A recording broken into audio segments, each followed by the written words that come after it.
Hello everyone, welcome to eCoaching. Welcome to another session of data interpretation with eCoaching. You know that since last few sessions we are looking at the data interpretation sets of actual CAT papers, right? So this session is going to be no different.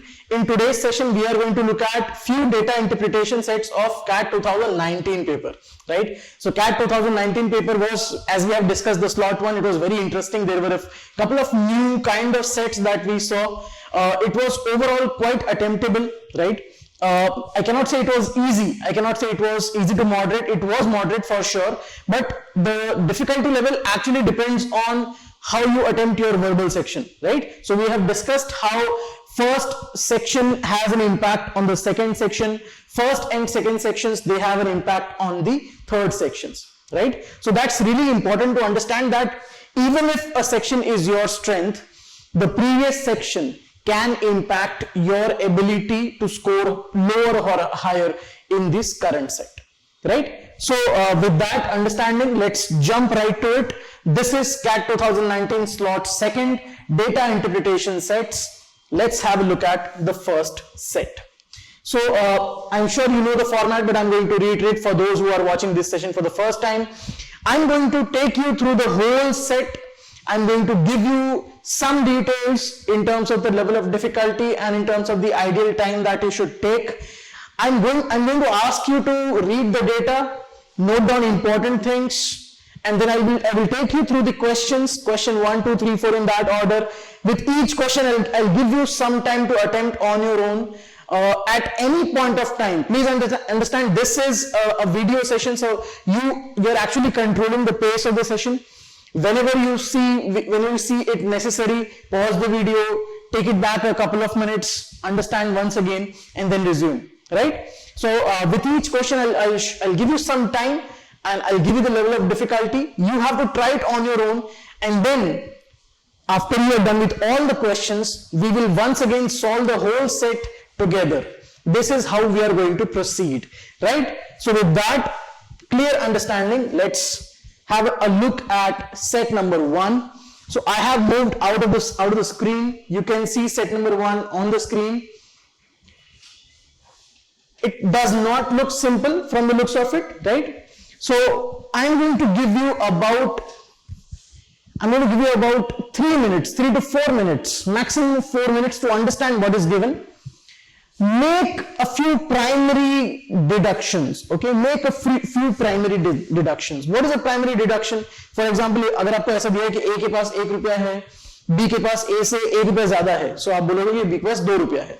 That is a primary deduction. So make a few primary deduction. Take 4 minutes. Pause the video. Resume when you are done. Alright, so I hope by now you have developed some understanding of the data set, you have understood what is given, what is not given, and you have tried to formulate your path from what is given to what is not given. Let me take you through the questions now. The question 1, who among the following 4 is not a member of team 2, right? Level of difficulty, I would say moderate to difficult. I'm going to give you 3 minutes for this one. If you are not done in 3 minutes, you are free to take a couple of more minutes. I am okay with that. I'm just telling you ideal time. Ideal time would be 3 minutes, but if you are not able to solve it in 3 minutes, take a couple of more minutes. Pause the video, try to answer the question and come back to me when you are done. Alright, so I hope by now you are done with question 1. Let's go to question number 2.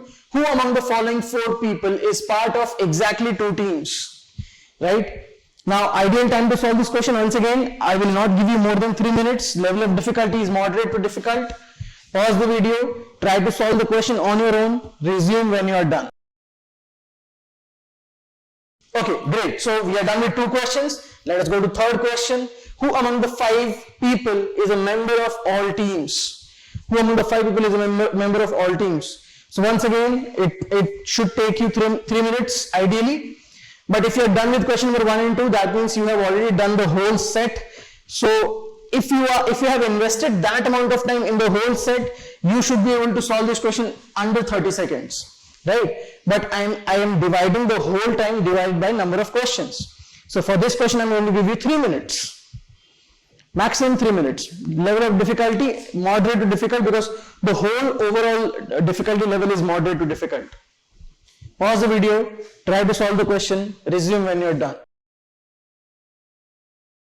Alright, so I hope you're done with question 3 now. And the last question, question 4. Apart from Chinese and English, which languages are spoken by team 1?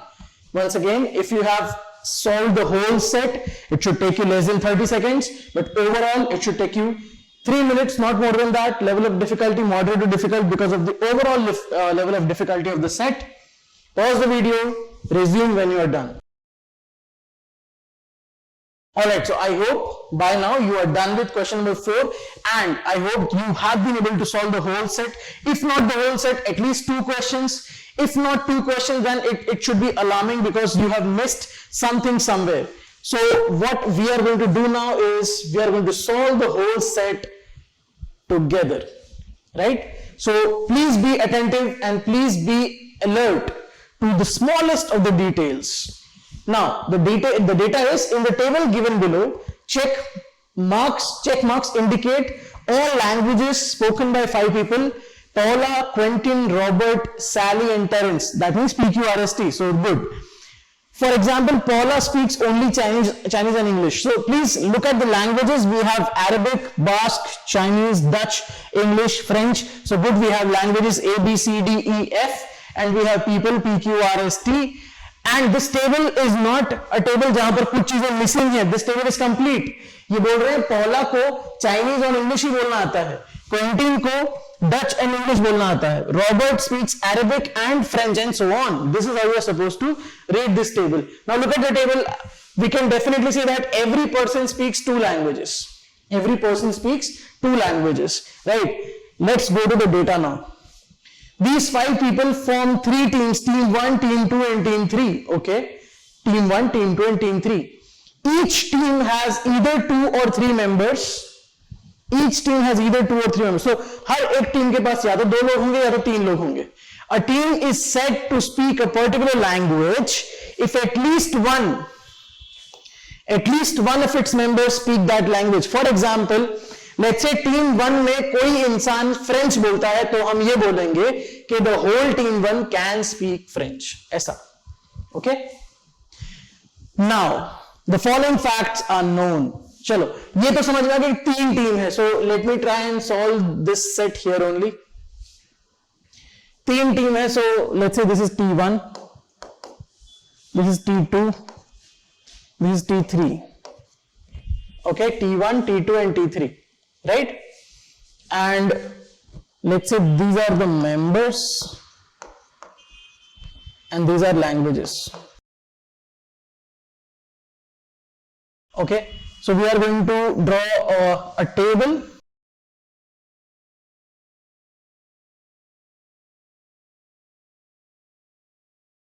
Right? Team 1 में कुछ members होंगे और वो लोग कुछ languages बोल पाएंगे, team 2 में और टीम 3 में, so on. Okay.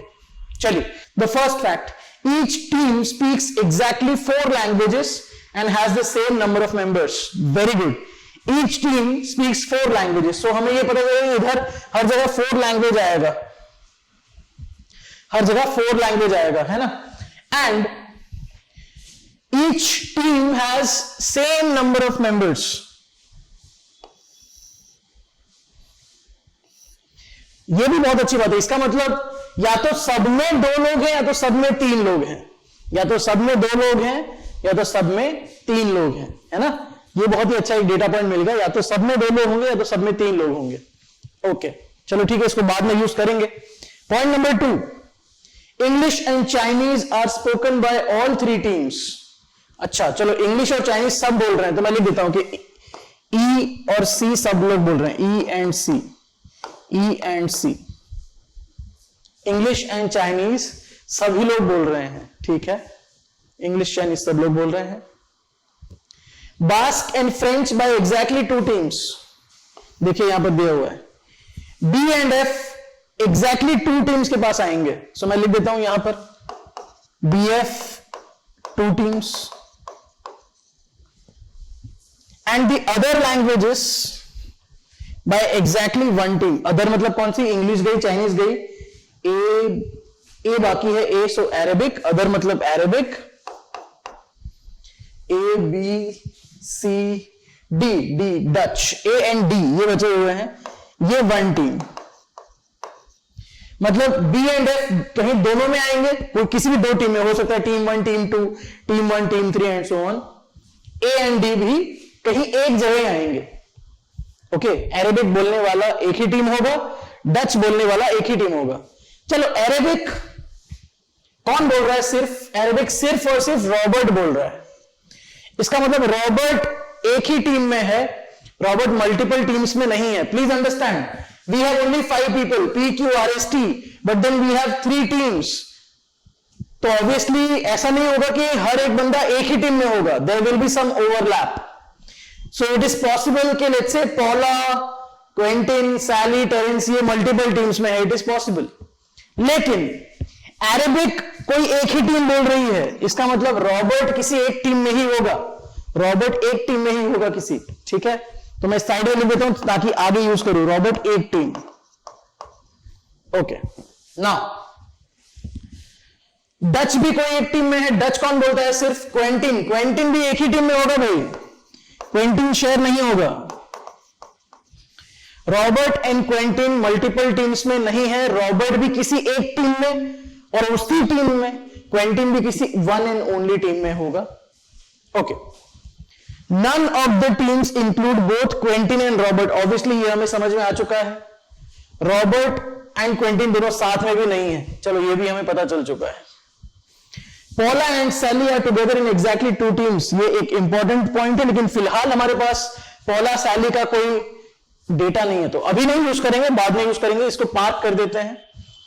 5th point, Robert is in team 1 and Quentin is in team 3। देखो ये सबसे अच्छा इंफॉर्मेशन, सबसे अच्छा इंफॉर्मेशन कौन सा होता है?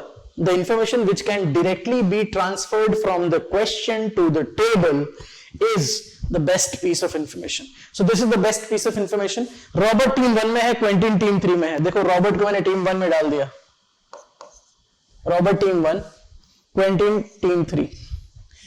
And we also know that अब इस टीम में रॉबर्ट किसी और टीम में नहीं आ सकता और यहां पर क्वेंटिन नहीं आ सकता, ये हमें पता चल चुका है ना। इसका मतलब मैं यहां पे आर को कैंसिल कर देता हूं, यहां पर भी आर को कैंसिल कर देता हूं। ठीक है, कैंसिल करने वाले नीचे करते हैं, ठीक है, तो क्लैरिटी रहेगा हमें। चलो क्वेंटिन यहां नहीं आ सकता तो क्यू भी कैंसिल, इधर भी क्यू कैंसिल, है ना। इतना क्लियर है आपको? ओके, रॉबर्ट टीम 1 में है, क्वेंटिन टीम 3 में है। चलिए रॉबर्ट अपने साथ कौन सी लैंग्वेज को ला रहा है? Robert Arabic and French, Arabic and French. इसका मतलब टीम 1 की 4 लैंग्वेज पता चल गई हमें। टीम 1 की 4 लैंग्वेज कौन सी? English, Chinese, Arabic, French. English, Chinese, Arabic, French, team 1 की 4 लैंग्वेज पता चल गई। टीम 3 की 4 लैंग्वेज, क्वेंटिन अपने साथ कौन सी लैंग्वेज लेके आ रहा है? क्वेंटिन ला रहा है डच एंड इंग्लिश। इंग्लिश तो ऑलरेडी यहां पर, इसलिए मतलब यहां पर मैं डच लिख देता हूं। क्वेंटिन अपने साथ डच ला रहा है, ठीक है, क्वेंटिन अपने साथ डच ला रहा है। So Dutch, English, Chinese, English, Chinese, Arabic, French, English and Chinese. अभी तक इतनी चीजें हमें समझ में आई हैं, ठीक है। Now Basque and French by exactly 2 teams. देखो यहां पर तो अरेबिक एंड फ्रेंच है, यहां पर तो अरेबिक एंड फ्रेंच है, इसका मतलब बास्क 2 बार आना चाहिए, तो इधर बास्क आना ही आना चाहिए, बास्क बास्क। और फ्रेंच 2 बार आना चाहिए, तो इधर एक एफ, इधर भी एक एफ आना चाहिए। सो अब हमें सबके 4 लैंग्वेज पता चल चुके हैं। Team 1 English, Chinese, Arabic, French. Team 2 English, Chinese, bask, French. Team 3 English, Chinese, Dutch, Basque. English, Chinese, Dutch and bask, ठीक है। चलिए बास्क कौन बोलता है लैंग्वेज? सैली। बास्क बोलने वाली एक ही इंसान है, सैली, और ये सैली यहां दोनों में होनी चाहिए। सो इधर भी एस और इधर भी एस, है ना। मैं नीचे कैंसिल होने वाले लोग लिख रहा हूं और ऊपर सिलेक्ट होने वाले लोग। देखिए सैली 2 बार आ चुकी है ना, ये लोग बोल रहे हैं Paula and Sally are together in exactly 2 teams. 2 team में पॉला सैली टुगेदर है, P and S together. 2 team में पॉला एंड सैली टुगेदर है, ठीक है। ओके, क्वेंटिन और एस, चलो क्वेंटिन से कौन सी लैंग्वेज आई? डच इंग्लिश, मतलब ये। सैली से कौन सी लैंग्वेज आई? बास्क, मतलब ये। इसका मतलब कोई एक यहां पर मिसिंग है, इसका मतलब कोई एक मिसिंग है। क्यों? बिकॉज अभी तक किसी ने चाइनीज बोलने वाला कोई है ही नहीं यहां पे। चाइनीज कौन कौन बोलते हैं? पॉला और टेरेंस। चाइनीज कौन कौन बोलते हैं? Paula and Terence. कोई एक ऐसा इंसान चाहिए जो चाइनीज लेकर आए। प्रॉब्लम है कि चाइनीज बोलते हैं पॉला या टेरेंस, राइट नाउ। टेरेंस के साथ प्रॉब्लम यह है कि चाइनीज भी लाएगा साथ में, टेरेंस, और फ्रेंच भी लाएगा, जबकि टीम 3 में फ्रेंच नहीं है। नो फ्रेंच, टीम 3 में फ्रेंच नहीं है। इसका मतलब आप टेरेंस को नहीं ले सकते, आपको कौन लेना पड़ेगा? पॉला ही लेना पड़ेगा। सो यहां पर तीसरी मेंबर आ जाएगी पॉला। और हमें यह भी समझ में आ गया कि हर एक टीम में 3 मेंबर हैं, तो मैं मेंबर्स के साथ 3 लिख देता हूं। यहां पर हमें यह समझ में आ चुका कि हर एक टीम में 3 मेंबर है। चलिए, एक team 3 is done now. Team 3 completely done. QSP is the team. Languages हैं English, Chinese, Dutch, Basque. English, Chinese, Dutch, Basque. आगे बढ़ते हैं। Now let's look at team 2। Team 2 को क्या चाहिए? सैली के थ्रू वो लोग कौन सी लैंग्वेज बोलते हैं? बास्क और इंग्लिश। चलिए, बास्क और इंग्लिश आ गया। सैली के वजह से बास्क और इंग्लिश आ चुका है। सैली पे फोकस करो। बचे इंग्लिश है, चाइनीज एंड फ्रेंच। चाइनीज बचा हुआ है और फ्रेंच बचा हुआ है। चलो, फ्रेंच, चाइनीज बोलने वाले लोग हैं पॉला टेरेंस, फ्रेंच बोलने वाले लोग हैं रॉबर्ट एंड टेरेंस। पॉला और टेरेंस, रॉबर्ट एंड टेरेंस। अगर मैं रॉबर्ट को चूज करता हूं तो अरेबिक भी आ जाएगा, तो रॉबर्ट तो आ नहीं सकता, क्वेंटिन भी आ नहीं सकता, तो रॉबर्ट भी गया। इसका मतलब फ्रेंच बोलने वाला हमें टेरेंस लेना पड़ेगा। सो टेरेंस लेते हैं अगर हम लोग यहां पर ST, टेरेंस अगर यहां पर हम लेते हैं तो चाइनीज आ जाएगा, क्योंकि टेरेंस भी चाइनीज बोलता है, और फ्रेंच भी आ जाएगा। चाइनीज भी आ गया, फ्रेंच भी आ गया। बट कोई तीसरा मेंबर भी होना चाहिए, थर्ड मेंबर यहां पर। लेकिन लैंग्वेज तो सारी हो गई सैली और टेरेंस में, तो अब हमें ऐसा कोई मेंबर चाहिए जो कोई नई लैंग्वेज ना लाए। अब हमें टीम 2 में ऐसा एक मेंबर चाहिए जो कोई नई लैंग्वेज ना लाए। चलो, आर नहीं आ सकता, क्यों नहीं आ सकता? बचे कौन? पॉला बची है, P एक ही बची, पॉला। तो पॉला को यहां पर आना पड़ेगा। पॉला की लैंग्वेजेस देख लीजिए, पॉला, चाइनीज, इंग्लिश, हाँ चलेगा। तो ये हमारी दूसरी टीम बन चुकी है, STP, सैली, टेरेंस, पॉला। Languages done. वापिस आते हैं टीम 1 पे। अपना पूरा फोकस टीम 1 पे लगाइए। Paula and Sally are together in exactly 2 teams. देखो, इसको यूज करेंगे हम। 4th पॉइंट पढ़ो फिर से।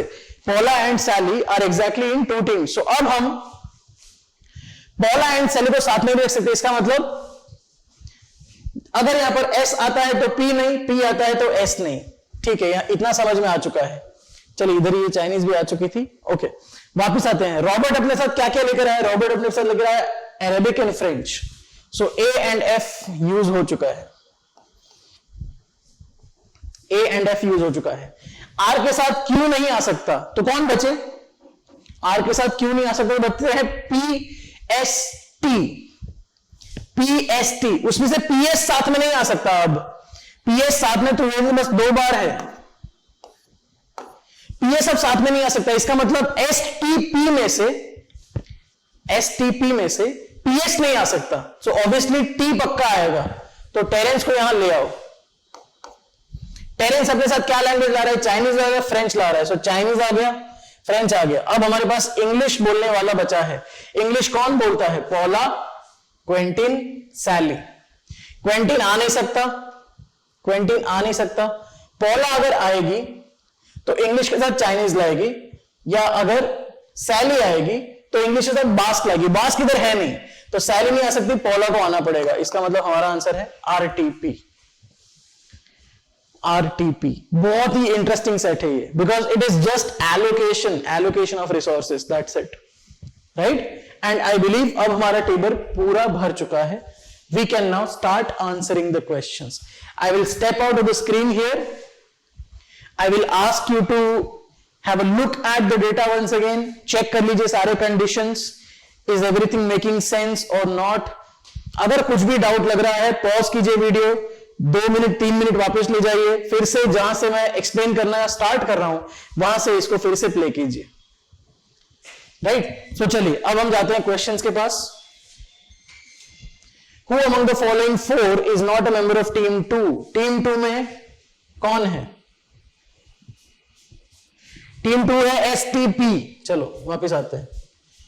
STP तो क्यों नहीं है? Quentin. That was question 1. Question 2. Who among the following 4 people is a part of exactly 2 teams? कौन exactly 2 teams का पार्ट है? चलो तो डेटा से देख लेते हैं exactly 2 टीम में कौन है. R एक ही बार है, P 3 बार है, S 2 बार है. देखिए S 2 बार है, T भी 2 बार है. सैली एंड टेरेंस 2 बार आए हैं. तो let's go back to the data, I mean questions. Sally and Terence में से कौन है? यहां पर सैली है. So A is the answer. Question 3. Who among the 5 people is a member of all teams? No one, Terence, Sally, Paula. I believe Paula, लेकिन एक बार फिर से कंफर्म कर लेते हैं. क्या तीनों टीम में पॉला है? देखो यहां पर भी है P, यहां पर भी है P, यहां पर भी है P. So yes, पॉला is in all the teams. D is the answer. And last question. Apart from Chinese and English, which languages are spoken by team 1? Team 1 के लैंग्वेजेस. चलिए डेटा पे चलते हैं. टीम 1 के लैंग्वेजेस चाइनीज इंग्लिश के अलावा Arabic and French. Arabic and French, A and F. So let's go to data. A and F को mark करते हैं. Arabic and French option B, and this is where we are done with this set. What an interesting set. I cannot call it easy. No. I cannot call it easy. But I cannot call it difficult as well. Right? एकदम extreme difficult नहीं है.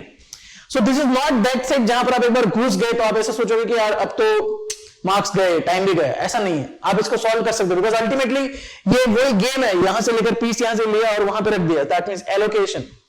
As simple as that, है ना? So that was set 1, very interesting. Now let's move to set number 2. And once again, you know the format, how are we going to proceed about it, right? Okay, so I will move out of this screen. You can see that there is some kind of graph given. So I'm going to give you about 3 minutes to read and make sense of this data. 3 minutes. Pause the video. Resume when you are done. Alright. So I hope by now you have gotten some understanding of the data. क्या दिया हुआ है उस वही आपको बस पता करना था. That's it. I will solve it with you, but after you are done with all the questions. So let me move to the questions now. Question number 1. If a heavy monsoon state is defined as the state with actual rainfall from June-August 2019 of 900 mm or more, then approximately what percentage of heavy monsoon states have a negative deviation from respective LPAs in 2019? Let's do one thing. I'm not going to give you the level of difficulty, but I'm going to give you 2 minutes to solve this one. So you've got 2 minutes. I'm not giving the level of difficulty. Try to solve it on your own. Alright, so I hope by now you are done with this question. Let us move on to question number 2. If a low monsoon state is defined as a state with actual rainfall from June-August 2019 of 750 mm or less, then what is the median deviation from LPA as defined in the y-axis of the figure of low monsoon states? Once again, I'm not giving you the level of difficulty, but I am giving you 2 minutes for this one. Pause the video, try to solve the question and resume when you are done. Alright, so I hope by now you are done. Let me move to question number 3. What is the average rainfall of all the states that have actual rainfall of 600 mm or less in 2019 and have a negative deviation from LPA? Once again, not disclosing the level of difficulty, but I am giving you 2 minutes. Solve, resume, solve and resume the video when you're done. Okay, great. So I hope you are done with question 3 as well. Let's move to question number 4. The LPA of a state for a year is defined as the average rainfall in the preceding 10 years considering the period of June to August. For example, LPA in 2018 is the average rainfall during 2009 to 2018 and LPA in 2019 is the average rainfall during 2010 to 19. It is also observed that actual rainfall in Gujarat in 2019 is 20% more than the rainfall in 2009. The LPA of Gujarat in 2009 is closest to what? Not disclosing the level of difficulty, but I am giving you 3 minutes to solve this one. Pause the video, try to solve the question on your own, resume when you are done. Okay, so I hope you are done with question 4 as well. Right now, there was a reason why I did not give you the level of difficulty, because I believe if when we solve this question together, you should be the judge of what is the level of difficulty for this set. So let's move to the actual set, the data. We know that it is a graph, right? It's a graph of some kind. We know that there are some names of the states. Now, what is the data? To compare rainfall data, so this is the rainfall data. The Indian Meteorological Department IMD calculated the long period average LPA. So ये एक important concept है. Long period average LPA of rainfall during period June to August, मतलब basically rainy season June to August for each of the 16 states. ये 16 states का data है. The figure given below shows the actual rainfall. एक आपको दिख रहा है actual rainfall measured in millimeter mm during this period. 2019 का डेटा है ये, याद रखना. And the percentage deviations from LPA, percentage deviation from LPA of respective states in 2018. So अब जाकर समझ में आया कि डेटा है 2019 का और उसके साथ ये भी दिया हुआ है कि यही डेटा पिछले साल के LPA से कितना प्लस या माइनस है in terms of percentage, right? Each state along with its actual rainfall is presented in the figure. Okay, अब आप डेटा समझो थोड़ा सा. देखो क्या दिया है, महाराष्ट्र बाजू में 1000 लिखा हुआ है, इसका मतलब एक्चुअल रेनफॉल 2019 का था 1000. सो महाराष्ट्र में 2019 में 1000 मिलीमीटर रेनफॉल हुआ है. And what is the deviation is 30 plus positive 30. इसका मतलब पिछले साल के एलपीए से महाराष्ट्र में 30% प्लस रेनफॉल हुआ है, 30% ज्यादा रेनफॉल हुआ है. This is what it means, right? For example West Bengal कितना रेनफॉल हुआ? 600 मिलीमीटर. 600 मिलीमीटर रेनफॉल हुआ है 2019 में, लेकिन पिछले साल के कंपैरिजन में कितना परसेंटेज चेंज है? सो वो परसेंटेज चेंज है 30% माइनस, मतलब 30% कम रेनफॉल हुआ है पिछले साल के एलपीए से. पिछले साल से नहीं, पिछले साल के एलपीए से. Okay, that's important to understand. Data को समझना ही यहां पर आपका टेस्ट है, right? Okay, let's move to the questions. अभी तक तो चीजें समझ में आ रही हैं. Question 1. If heavy monsoon state is defined as a state with actual rainfall from June-August 2019 of 900 or more, please understand. Basically अगर rainfall 900 होगा या more होगा तो वो क्या है? heavy monsoon, HMS, heavy monsoon state. Then approximately what percent of HMS have a negative deviation from respective LPAs in 2019? Basically आपको क्या करना है? नेगेटिव डेविएशन ढूंढना है divided by all HMS. HMS क्या है? 900 से ज्यादा रेनफॉल होना चाहिए. चलिए डेटा पे चलते हैं. 900 से ज्यादा रेनफॉल, 900 से ज्यादा रेनफॉल. 900 कहां पर है? ये रहा, इसके बीच में. ये 800, ये 900, ये 800, ये 1000, इसके बीच में. So let me try to draw.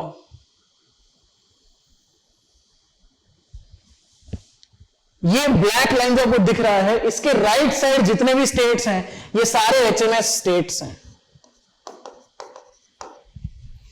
Sikkim, Maharashtra. So let me underline them so that you are not confused.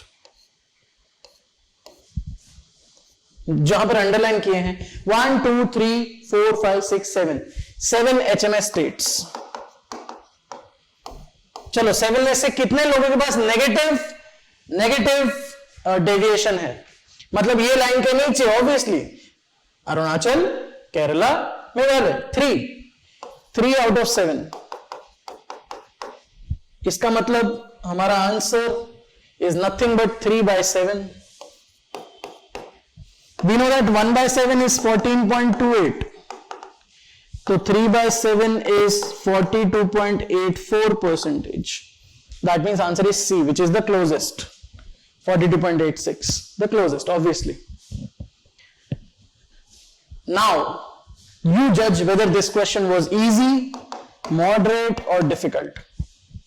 Your answer is, but my answer is easy. If your answer matches my answer, amazing, nothing like it. But if your answer is moderate or difficult, that means आपने इस question को over estimate कर लिया कि ओ बाप रे ये क्या है, ये देख के डर लग रहा है। ऑब्जर्वेशन बेस्ड क्वेश्चन है, observation based question. Never should you leave an observation based question, never. बस देख के आंसर लाना है, उससे आसान क्या हो सकता है? We are talking about CAT here. अगर आपको बिना पेन उठाए इसको सॉल्व करना है तो that's an observation based question, that's an amazing opportunity, you should never let it go. अगर ये हाथ से निकल जाता है तो ये इट्स नॉट अ क्राइम, ये पाप है, पाप, right? It's not a crime, it should be a पाप, a felony. That was question 1. Let's go to question number 2. If a low monsoon state LMS is defined as the state with actual rainfall from June-August of 750 or less, अच्छा, तो basically ये लोग बोल रहे हैं कि अगर 750 या उससे कम हो तो आपका नाम होगा LMS, low monsoon state. Then what is the median? ये मीडियन, देखो ये मीडियन पता होना चाहिए।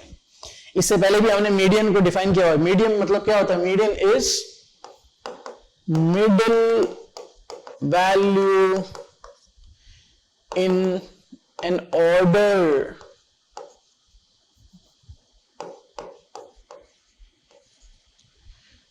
ordered list of values,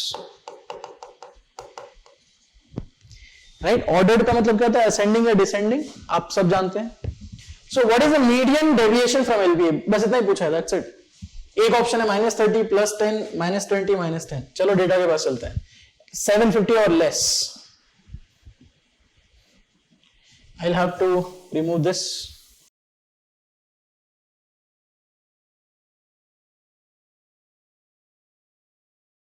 $750 or less. So 600 यहां पर है, 800 यहां पर है, 750 or less will be here.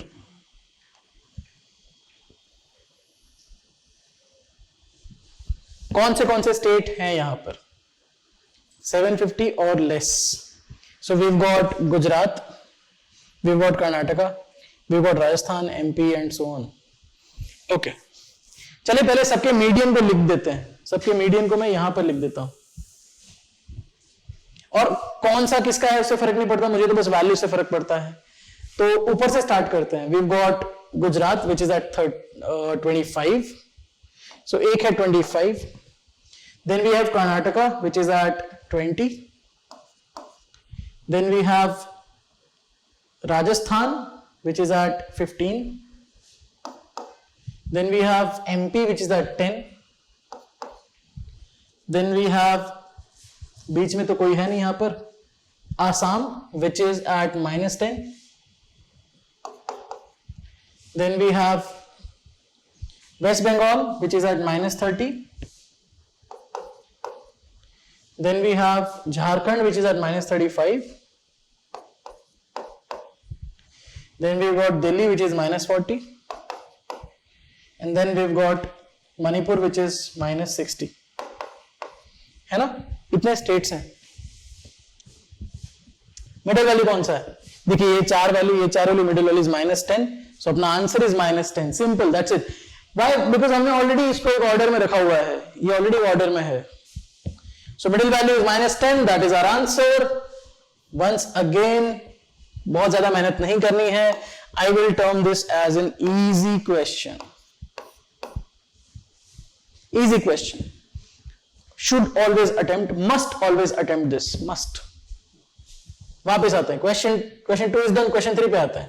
What is the average rainfall of all the states that have actual rainfall of 600 millimeter or less in 2019 and have a negative deviation? Negative deviation भी होना चाहिए. दो चीजें हैं, एक तो वो 600 से कम होना चाहिए, दूसरा उसका डेविएशन नेगेटिव होना चाहिए.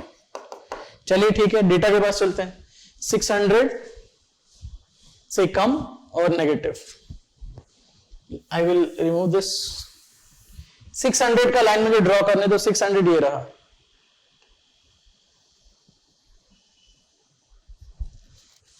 सिक्स 600 से कम चाहिए, ठीक है. इसका मतलब एग्जैक्ट 600 आप नहीं ले सकते, एग्जैक्ट 600 आप नहीं ले सकते.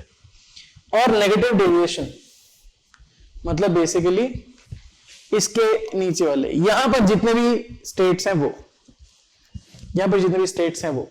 सो कौन है? एक तो अपने पास झारखंड है 400, दूसरा अपने पास दिल्ली है 300, और तीसरा अपने पास मणिपुर है 400. ओके, पूछा क्या है? Let us quickly have a look at the question. Average rainfall, okay.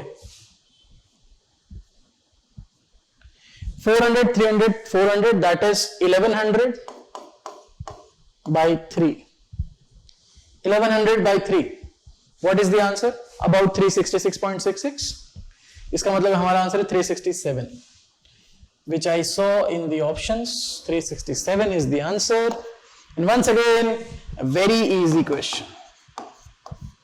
कोई भी कर सकता है, कोई भी. You don't need an extra intelligence in maths, in numbers. No, कोई भी इस क्वेश्चन को कर सकता है. Anyone can do this. Let us go to the last question.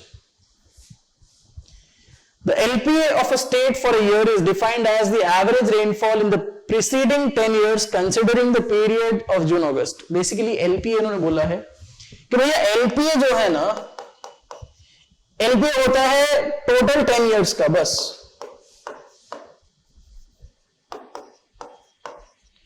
LPA 10 साल का होता है.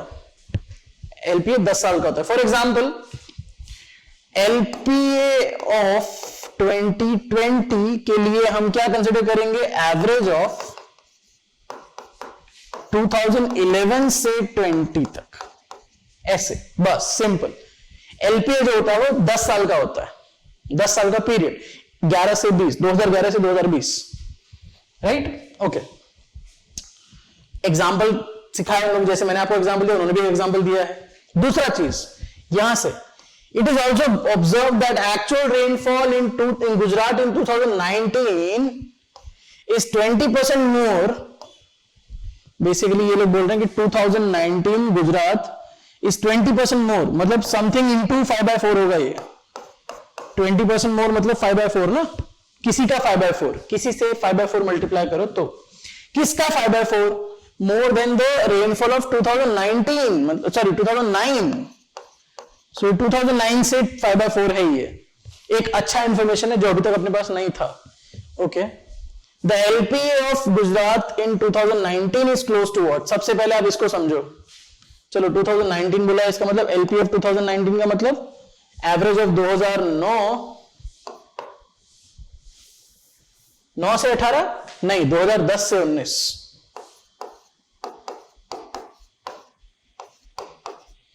प्लीज अंडरस्टैंड, LPA ऑफ 2019 ये होगा. ओके, LPA ऑफ 2018 क्या होगा? Average of 2009 to 2018. आप चेक करो ये जर्नी, ऊपर से नीचे तक आने तक क्या हो रहा है? 2009 उड़ जा रहा है, मतलब बाहर जा रहा है, 2009 गया और एक नया नंबर आया, 2019 आ गया, है ना. So you want to understand like this कि लेट्स से ये 2009 है, ये 2010 है, ये 2011 है, ऐसा करते करते करते लेट्स से 2018 है, ये 2019 है. LPA ऑफ 2018 के लिए आप गिनोगे इतना,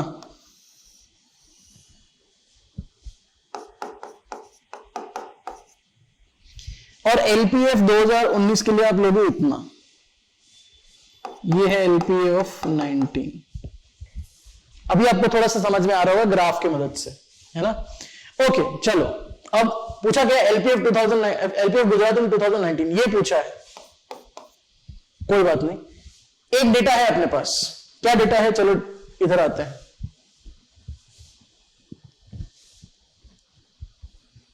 हाँ, सो गुजरात पे फोकस कीजिए।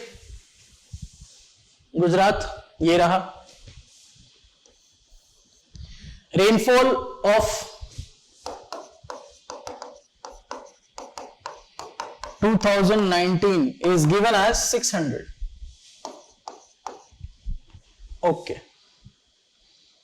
2019 का रेनफॉल 600 है। डेविएशन कितना है देखिए, 25%। इसकी मदद से हम एलपीए ऑफ 2018 ढूंढ सकते हैं। सो एलपीए 2018 इनटू 5/4 करने से ये मिलता होगा। इसका मतलब है LPA of 2018 is equal to 5 से डिवाइड करने पर यहां पर 120 इंटू 4 480। LPA of 2018 is 480। ठीक है, एलपीए 2018 इज 480। ठीक है, ठीक है, फिलहाल इसको रखिए यहां पर, कोई बात नहीं। नाउ एक चीज उन्होंने ये पूछी थी, ये याद रखना, डेटा एलपीए ऑफ 2018 इज 480। वापिस आते हैं। हाँ, ये एक इंपॉर्टेंट डेटा है। 2019 का फिगर मतलब 600 is equal to 20% more, sorry 20% more मतलब 6/5 होता है, माय बैड। हाँ, इज 2009 इंटू 6/5। तो 6 से किया तो ये 100 एंड 5 से मल्टीप्लाई करेगा तो 500। सो 2009 का डेटा है 500। 2009 का डेटा है 500। ठीक है, अब आप समझिए, ये है 500 और ये है 600। आप ऊपर से नीचे तक आते हो तो क्या कर रहे हो, 2009 को निकाल दे रहे हो, मतलब यू आर सब्ट्रैक्टिंग 500 एंड आप 2019 को इंक्लूड कर रहे हो, so you are adding 600। That means gap कितने का है, +100। 100 का गैप आप बढ़ा रहे हो, 100 से आपका टोटल बढ़ा रहे हो, राइट। 100 से आपका टोटल बढ़ा रहे हो, राइट। सो टोटल इंक्रीज हो रहा है 100 से, तो एवरेज कितने से इंक्रीज होगा, आप लोगों से डिपेंड करता है नंबर ऑफ ऑब्जर्वेशन पे। नंबर ऑफ ऑब्जर्वेशन है यहां पर 10, बिकॉज आप एलपीए 10 ईयर्स का लेते हो। सो अगर टोटल 100 से इंक्रीज हो रहा है तो एवरेज कितने से इंक्रीज होगा, 10 से। एवरेज कितने से इंक्रीज होगा, 10 से। एवरेज कितना था पहले, ये हमने ढूंढा था अभी, याद कीजिए। एवरेज पहले कितना था, 480 इफ आई रिमेंबर करेक्टली, ये रहा। And this 480 will increase by 10। इसका मतलब हमारा नया आंसर क्या होगा, 490। LPA of 2019 is 490। LPA of 2019 is 490। So 490 is the answer. पहला मॉडरेट क्वेश्चन इस सेट का, पहला मॉडरेट क्वेश्चन। उतना भी मॉडरेट नहीं कि हो भी नहीं आपसे, आसान ही था। कैसे, एक बार फिर से मैं आपको ब्लैंक स्लाइड में बता देता हूं। हमारे पास एक डेटा था 2019 का 600। इससे हमें क्या मिला, एलपीए ऑफ 2018, ये कितना मिला हमें, 480। एक और डेटा था इसी से हमें मिला 2009 का बारिश, कितना मिला, 500। अब हमें ये समझ में आया कि यार जब एवरेज निकालते हो आप, एलपीए निकालते हो, एवरेज मतलब एलपीए, जब आप एलपीए निकालते हो, सो एलपीए ऑफ 2018 और एलपीए ऑफ 2019, ये जो प्रोसेस है, ये क्या प्रोसेस है कि आप भाई माइनस करते हो 2009 का डेटा, ऐड करते हो 2019 का डेटा। इसका मतलब आप माइनस कर रहे हो 500, ऐड कर रहे हो 600, ओवरऑल आप 100 से इंक्रीज कर रहे हो टोटल। सो टोटल में अगर 100 का इंक्रीज हो, वही सेम चीज एवरेज में कैसे रिफ्लेक्ट होती है? बिकॉज 10 ऑब्जर्वेशन है, सो 100/10 ये 10 से इंक्रीज होगा, एंड दैट्स व्हाई हमारा आंसर 10 से इंक्रीज हुआ, 480 से 490 हुआ। करेक्ट? हमारा आंसर क्या होगा? 490 इज द आंसर। अच्छा क्वेश्चन था, मॉडरेट क्वेश्चन था, इजी नहीं था, अग्रीड इजी नहीं है, बिकॉज थोड़ा सा कंफ्यूजिंग है ये। We are not really accustomed to discussing rainfall in terms of millimeters, हालांकि वही उसका यूनिट होता है, बट हम उतना कंफर्टेबल नहीं है, बिकॉज रोजाना लाइफ में बात नहीं करते कि कल कितनी बारिश हुई, हम बोलते बहुत बारिश हुई। कोई बोलेगा कि यार कल 4 मिलीमीटर बारिश हो गई, यार आप कॉम्प्रिहेंड नहीं कर पाओगे इसको। Correct? Okay, but it was a very easy set. Everyone should have been able to solve at least the first 3 questions. सब, यहां पर मैं एक 5 परसेंटाइल स्टूडेंट को भी इंक्लूड कर रहा हूं और एक 99 परसेंटाइल स्टूडेंट को भी इंक्लूड कर रहा हूं। Everyone should have been able to solve the first 3 questions of this set.